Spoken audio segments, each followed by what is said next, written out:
Assalamu alaikum. I hope and pray that you all are safe and fine.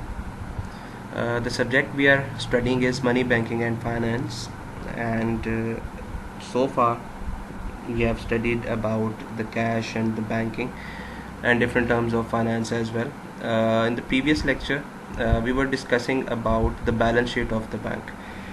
As you all know, that the balance sheet and income statement of the bank is quite different from that of a company, because in the company the primary purpose is to manufacture or to trade something, but while we talk about the banking sector, the bank has the cash or the money as commodity. So the bank actually sells money. At first it borrows money and then it sells money to get the profit. So because the commodity is different, the subject matter is different, the primary thing that the bank sell or buy is different. That is why the income statement of the bank and similarly some heads of the balance sheet of the bank is also different from that of a company. तो जो previous lecture था उसमें हमने bank की balance sheet को, उसके components को, उसके मेजर हेड्स को डिटेल में डिस्कस किया, और I had advised you people to download one balance sheet of any bank in Pakistan so that you can get the practical exposure that how a bank makes that balance sheet and income statements. So balance sheet के बारे में हमने previous lecture में discuss किया था. आज हम income statement के बारे में discuss करेंगे, and then I'll share some additional lectures regarding the same topic from some other speakers, so that कि आपकी जो concept है, जो आपकी practicality approach है, you can get better understanding about how the bank actually works and how the bank makes or prepare their balance sheet and what are the components of these income statement, balance sheet and notes to the account, etc. So starting today, firstly we need to understand what is an income statement. So an income statement is a financial statement that shows you how profitable your business was over a given reporting period. It shows your revenue minus your expenditure and losses. It simply states the performance of your business. Like balance sheet जो थी वो position of business बताती थी at a particular period of time, at a particular date. जैसे मैं कहता हूँ 31 दिसंबर 2019 को आपके बिजनेस की क्या पोजीशन है, तो इसका मतलब है we are talking about the balance sheet के इतने एसेट्स हैं जो पिछले 5 साल 6 साल से बने हैं, इतनी लाइबिलिटीज़ हैं, इतना कैपिटल इकट्ठा हुआ. But when we talk about the performance, now that means the performance from a specific period to a specific period. Let's say मैं कहता हूँ कि यकम जनवरी 2019 से 31 दिसंबर 2019 को एक कंपनी ने या एक बैंक ने या किसी भी इंस्टीट्यूशन ने कितना प्रॉफिट कमाया या कितना लॉस किया. So that means we are talking about income statement, we are talking about the performance of that business. So income statement में हम सबसे पहले जो रेवेन्यू है या जो सेल्स हैं, अगर आपने कंपनी की बैलेंस शीट पढ़ी हो, अगर आप बीकॉम के स्टूडेंट हैं तो आपने देखा होगा. इनकम स्टेटमेंट में हम सबसे पहले रेवेन्यूज़ या सेल्स को टेकअप करते हैं और उसमें से सारे एक्सपेंसेस को फिर माइनस करते हैं. जैसे सबसे पहले कॉस्ट ऑफ गुड सोल्ड को माइनस करते हैं, वो चीज़ें या वो कॉस्ट जो रॉ मटेरियल, लेबर या फैक्ट्री ओवरहेड या वो तमाम चीज़ें जो किसी चीज़ को मैन्युफैक्चर करने के लिए प्राइमरी कॉस्ट के तौर पे होती हैं, हम उसको सबसे पहले रेवेन्यू में से या सेल्स में से माइनस करते हैं. Then we come up with the gross profit, और फिर ग्रॉस प्रॉफिट में से कुछ हम ऐसे एक्सपेंसेस जो कि later on cost is a different thing and expenditure को हम डिफरेंट एंगल में ले रहे हैं. कॉस्ट से मतलब ये था कि जो प्राइमरी एक्सपेंस हमारा आया किसी चीज़ को मैन्युफैक्चर करने में, या जो हमारी मेन चीज़ जो जिसको हम बेच रहे हैं उसके ऊपर जो लागत आ रही है, दैट इज़ द कॉस्ट. और फिर जो उस चीज़ को सेल करने में हमें फैसिलिटेट करती है, जैसे मार्केटिंग एक्सपेंसेस, हम कोई ऐड चला रहे हैं, प्रमोशन चला रहे हैं, इसी तरह कोई इंटरेस्ट लिया, कोई लोन लिया हुआ है जिस पर इंटरेस्ट दे रहे हैं. सो ऐसे तमाम एक्सपेंडिचर जो सेल को प्रमोट करने के लिए हम लेते हैं, उसको हम कॉस्ट में नहीं बल्कि फर्दर फिर एक्सपेंडिचर में सब कैटेगरीज में डिवाइड करते हैं. जैसे अगर कोई एडवर्टाइजमेंट कर रहे हैं तो हम उसको मार्केटिंग एक्सपेंस कह देते हैं, कोई इंटरेस्ट की बात करते हैं तो हम उसको फाइनेंशियल एक्सपेंस कह देते हैं, फिर हम सैलरीज देते हैं, फिर हम मुख्तलिफ अलाउंसेज या बोनसेज एम्प्लॉयज़ को देते हैं, उसको हम एडमन एक्सपेंस, या कोई रेंट पे बिल्डिंग लिया उसका किराया देते हैं, सो उसको हम एडमन एक्सपेंसेस कह देते हैं. तो सबसे पहले सेल्स, उसके बाद कॉस्ट ऑफ गुड सोल्ड को जब माइनस करते हैं we come up with gross profit, and afterwards when we deduct different expenses like admin, marketing, financial expenses, तो हम ऑपरेटिंग प्रॉफिट या ऑपरेटिंग लॉस पे पहुंच जाते हैं. And then we deduct different taxes. अगर कोई प्रॉफिट के ऊपर टैक्स भी एप्लीकेबल है as per the law, so tax भी माइनस करते हैं. Eventually we get up to the net profit after tax. ये कंपनी की फाइनेंशियल स्टेटमेंट्स है. बट जब हम बैंक की बात करते हैं तो बैंक में क्योंकि sales, we actually sell the money, we actually buy the money, we actually sell the money. So जो सेल्स की बात हम करते हैं, हम कहते हैं कि जी वो पैसा, now I am telling you about the bank, वो पैसा जो हमने पैसा सेल करके या उधार दे के लिया, और उस अर्निंग को जो हमें मिलती है उसको हम इंटरेस्ट कहते हैं या मार्कअप कहते हैं या प्रॉफिट कहते हैं. इंटरेस्ट एक ज़रा थोड़ा सा हार्श वर्ड है, सूद के ज़मरे में आता है. So being in Islamic country हम उसको थोड़ा सा मोल्ड करके मार्कअप कर लेते हैं, या अगर हम इस्लामिक बैंक की बात करें तो हम उसको प्रॉफिट कर लेते हैं. सो अब मैं आपको इनकम स्टेटमेंट किसी बैंक की दिखाता हूँ और फिर उसके हेड को हम वन बाय वन डिस्कस करते हैं कि कैसे वो डिफरेंट होती है एक कंपनी से. This financial statement belongs to Bank Al Habib for the year ended 31st of December 2019. And now this is a profit and loss account or performance account or income statement account. आप सबसे पहले head देखेंगे markup, return और interest एक्सपेंस्ड. सो ये वो चीज़ें हैं जब आप लाइबिलिटी लेते हैं, जब आप डिपॉजिट लेते हैं, या आप कह लें कि जब आपने लोगों से पैसा लिया है, बोरो किया है, तो ऑब्वियसली वो फ्री ऑफ कॉस्ट नहीं था. कुछ अकाउंट जैसे करंट अकाउंट में भी it can be free of cost, but the saving account, fixed accounts, these are interest based account.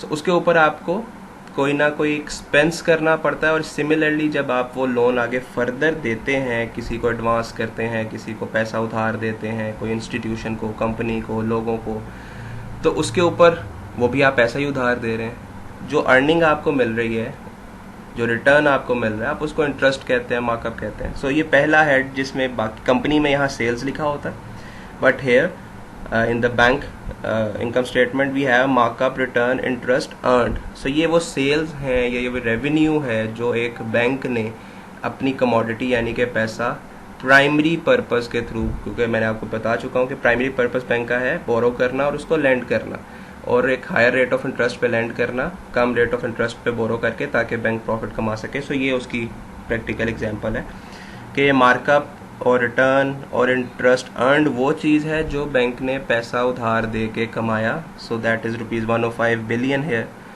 And जो cost of good sold company की होती है, यहाँ पे वो चीज़ मार्कअप, रिटर्न, इंटरेस्ट एक्सपेंस्ड है. मतलब ये वो पैसा है जो लोगों से लिया गया होगा, बोरो किया गया होगा. सो 64 बिलियन इज़ द अमाउंट जो कि बैंक ने पैसा दिया है, इंटरेस्ट एक्सपेंस किया है. And then when we deduct the expensed amount from the earned amount, we come up with the net markup income and that is 41 billion here. इसी तरह फिर कुछ नॉन मार्कअप इंटरेस्ट इनकम्स होती हैं. I am giving you 2 or 3 minutes, just look at that balance sheet. इसके सारे देखें, एक दफ़ा समझने की कोशिश करें, या just to keep that thing in mind. कुछ हेड्स को, और फिर हम हर हेड को जैसे बैलेंस शीट में डिस्कस किया था वैसे ही हर हेड को one by one income statement के जो इंपॉर्टेंट हेड्स हैं उनको मैं आपको क्लैरिफाई करता हूँ.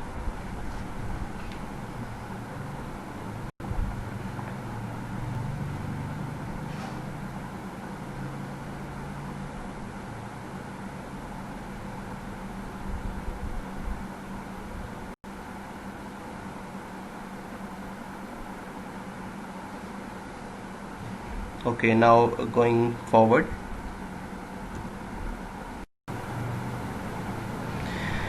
सो कंपोनेंट ऑफ इनकम स्टेटमेंट में सबसे पहला, जैसे मैं अभी आपको बता रहा था, the first important thing is markup और रिटर्न और इंटरेस्ट अर्नड.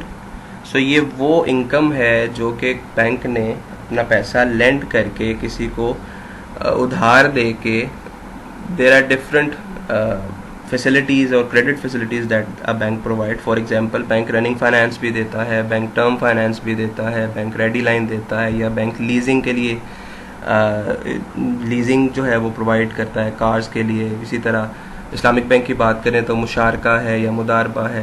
तो इसी तरह वो बेसिक तमाम चीज़ें, वो बेसिक तमाम इनकम्स, रिटर्न जो बैंक प्राइमरी सोर्स से लेंडिंग करके कमाता है वो तमाम जो अमाउंट है वो आती है मार्कअप, रिटर्न और इंटरेस्ट अर्नड के अंदर। एंड सिमिलरली जब बैंक वो लोन ले रहा है, पैसा उधार ले रहा है, चाहे वो इंडिविजुअल से ले रहा है, कंपनी से ले रहा है, स्टेट बैंक से ले रहा है, ऐसी तमाम पैसा जो प्राइमरी पर्पस के लिए वो लोन लेता है ताकि वो उसको आगे फाइनेंस कर सके, लेंड कर सके, उधार दे सके, तो जब वो पैसा लेता है पहले, that means it's liability of the bank, और उस लाइबिलिटी के ऊपर फिर बैंक को एक्स्ट्रा पैसा इंटरेस्ट की सूरत में, मार्कअप की सूरत में देना पड़ता है। सो जब वो मार्कअप दे रहा है तो वो आता है सेकेंड वाले हेड में, यानी कि मार्कअप, रिटर्न और इंटरेस्ट एक्सपेंस्ड। ये वो खर्चा है जो बैंक कर रहा है पैसा को लेने के लिए, खरीदने के लिए। देन ये थी जी प्राइमरी सोर्स लेंडिंग और बोरोइंग से। फिर उसके बाद बहुत सारे ऐसे चीज़ें हैं जो बैंक अर्न करता है नॉन मार्कअप के तौर पे या लेंडिंग के अलावा। So second head that we are discussing here is non markup interest income. अब आपने प्रीवियस शीट में देखा, जो मैंने आपको इनकम स्टेटमेंट दिखाई, कि उसमें नॉन मार्कअप इंटरेस्ट इनकम में से बहुत सारे हैं, जैसे फीस और कमीशन है, बैंक एजेंसी सर्विसेज प्रोवाइड करता है, बैंक यूटिलिटी बिल्स कलेक्ट करता है, बैंक लॉकर फैसिलिटी प्रोवाइड करता है। इसी तरह वो तमाम चीज़ें जो कि मेजरली लेंडिंग से तो नहीं है लेकिन बैंक सर्विसेज प्रोवाइड करके अर्न करता है, bank under writing services provide करता है, कंपनीज को शेयर बेचने में हेल्प करता है, उससे मुख्तलिफ इनकम या कमीशन बैंक को मसूल होती है मुख्तलिफ। इसी तरह स्केड्यूल ऑफ चार्जेस अगर आप किसी भी बैंक के देखें तो बहुत सारी पेनल्टीज़ आयद होती हैं। तो ऐसी तमाम चीज़ें जो कि लेंडिंग और बोरोइंग के अलावा बैंक कर रहा है, ऐसी तमाम फाइनेंशियल सर्विसेज जो बैंक प्रोवाइड कर रहा है, लेंडिंग, अगर वो लेंडिंग है तो वो फिर फर्स्ट हेड यानी कि मार्कअप के अंदर आ जाएगा। बट अगर वो अदर देन लेंडिंग है, अदर देन बोरोइंग है, मार्कअप नहीं है बल्कि कोई फीस, कमीशन, चार्जेस वगैरह हैं, तो वो तमाम चीज़ें फिर नॉन मार्कअप के अंडर आती हैं। सो सबसे पहले हम फिर नॉन मार्कअप और इंटरेस्ट इनकम को लेंगे और फिर उसमें से तमाम नॉन मार्कअप इंटरेस्ट एक्सपेंस को माइनस करेंगे। अब ऐसी तमाम चीज़ें जो बैंक बोरोइंग बल्कि सर्विसेज किसी और से ले रहा है, वो तमाम जो एक्सपेंसेस हैं वो फिर यहाँ पे माइनस किए जाएंगे। सैलरीज हैं, या आप कह सकते हैं कोई बिल्स हैं, यूटिलिटी बिल्स हैं, या आप कह सकते हैं कोई रेंट्स हैं बिल्डिंग के, ब्रांचेस के। सो वो तमाम चीज़ें जो कि नॉन मार्कअप रिलेटेड एक्सपेंसेस हैं, मार्केटिंग एक्सपेंसेस हैं, एडमिन एक्सपेंसेस हैं, फाइनेंशियल कुछ ऐसे मैटर्स हैं जिसमें बैंक कोई सर्विस लेने के चार्जेस पे कर रहा है, फीस पे कर रहा है, कमीशन पे कर रहा है, तो वो तमाम जो चीज़ें हैं वो यहाँ पे माइनस की जाएंगी। तो अब मैं आपको एग्रीगेटली स्टार्ट से लेके चल रहा हूँ। सो सबसे पहले मार्कअप, रिटर्न, इंटरेस्ट अर्न जो अमाउंट होगी, फिर उसमें से जितना एक्सपेंस हो गया वो माइनस हो जाएगा, फिर उसमें ऐड होंगी वो तमाम इनकम्स जो नॉन मार्कअप थी, फीस, कमीशन वगैरह, और फिर वो माइनस होंगी जो एक्सपेंस की गई, non markup, fees, commission etcetera. And when we add और subtract all those thing we will come up to the end of the income statement, which is either the profit or the loss, and that is very simple. अगर income ज़्यादा है expense के निस्बत तो that means we will come up with the profit, and if it's the vice versa, like if the expenses are more than that of the income, अगर एक साल के अंदर बैंक ने या किसी भी कंपनी ने expense ज़्यादा कर दिया अपनी income से, so that means we will come up with the loss। और फिर यही प्रॉफिट या लॉस है जिसके ऊपर टैक्स लगना है, और फिर यही उसके बाद जो नेट प्रॉफिट आफ्टर टैक्स आएगा उसको फिर दो हिस्सों में डिवाइड किया जाता है। Number 1 dividend and number 2 retained earnings. Dividend वो होता है जो प्रॉफिट का वो हिस्सा जो बैंक या कंपनी अपने ऑनर में यानी कि शेयर होल्डर्स में डिवाइड कर देती है, और प्रॉफिट का वो हिस्सा जो डिवाइड नहीं किया जाता बल्कि फ्यूचर पर्सपेक्टिव में किसी और एक्सपेंशन के लिए या फ्यूचर नीड के लिए रख दिया जाता है, उसको हम रिटेन्ड अर्निंग्स कहते हैं और वो कैपिटल में ऐड कर दिया जाता है। That means if the part of the profit which is given to the owners that is an expense, we call it as dividend, और वो पैसा जो कंपनी ने एक्सपेंस नहीं किया बल्कि बचा लिया, सेव कर लिया फॉर फ्यूचर पर्पसेस, उसको हम रिटेन्ड अर्निंग्स कहते हैं, और वो फिर बैंक की बैलेंस शीट में चला जाता है, जो हमने बैंक की बैलेंस शीट डिस्कस करते हुए कैपिटल हेड पढ़ा था। सो कैपिटल के अंदर उस रिटेन्ड अर्निंग को ऐड कर दिया जाता है अगर वो प्रॉफिट है, और अगर वो लॉस है तो वो रिटेन्ड अर्निंग्स ऑब्वियसली आपकी जो पुरानी रिटेन्ड अर्निंग्स हैं उसमें से माइनस कर दिया जाएगा। इन अदर वर्ड्स, आपका कैपिटल अगर प्रॉफिट है तो ज़्यादा हो जाएगा, और अगर लॉस है तो वो कैपिटल कम हो जाएगा।